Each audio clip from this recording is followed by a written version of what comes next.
Let's start our today's topic, that is a confidential agreement or confidential data agreement. The purpose of the confidential agreement is to safeguard certain sensitive informations, financial details, commercial or technological secret, which are brought forward in the process of negotiation between companies.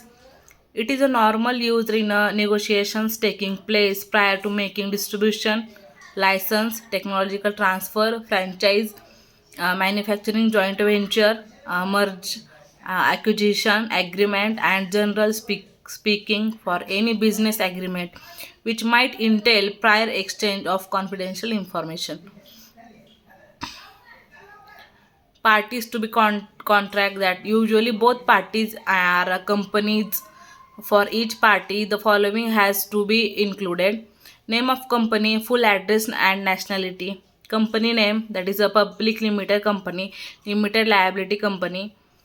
name and position of company representative who signs the agreement. Next, main clause and the samples are: some of the most important clause in the confidential agreement are as follows: object of agreement, confidential information, delivery confidential information, and duration of the agreement. Objective of the agreement are: the party agrees that within the framework of the negotiation which are being carried out, there is a need to store certain information or data relating to the negotiation and the object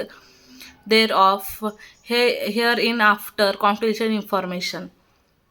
which will have to kept secret, in other words be kept confidential by each one of the parties in accordance with the terms and conditions of this agreement. Confidential agreement, information for the purpose of this agreement is: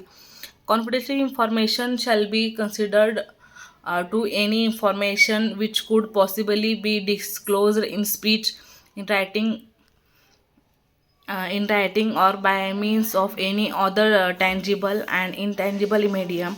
or format currently known, or which could be invited in the future exchange between the parties,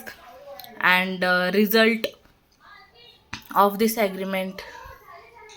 which either one of the parties might consider to be confidential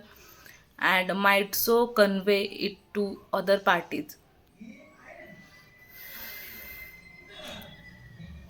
Delivery of confidential information: on termination of this agreement, the parties undertake to first deliver to the other parties and its registered offense office, or the at any other given address, the confidential information which might have been received during the validity of this agreement, not to carry out any form of partial or total reproduction, that is copies, photocopies, photographs, plans, or others, in any format of the confidential information which has been received. Duration of agreement: the to keep this agreement in force from the time is it is signed, which is indicated in header. The to include as a part of clause of agreement, they might sign a confidential clause in some sense as this agreement. To keep this agreement in force during a period of years, in event that for any reason they did not ultimately sign any agreement, or in event that is a aforesaid agreement did not include the confidential clause indicated in the previous paragraph. So this is all about the confidential data agreement.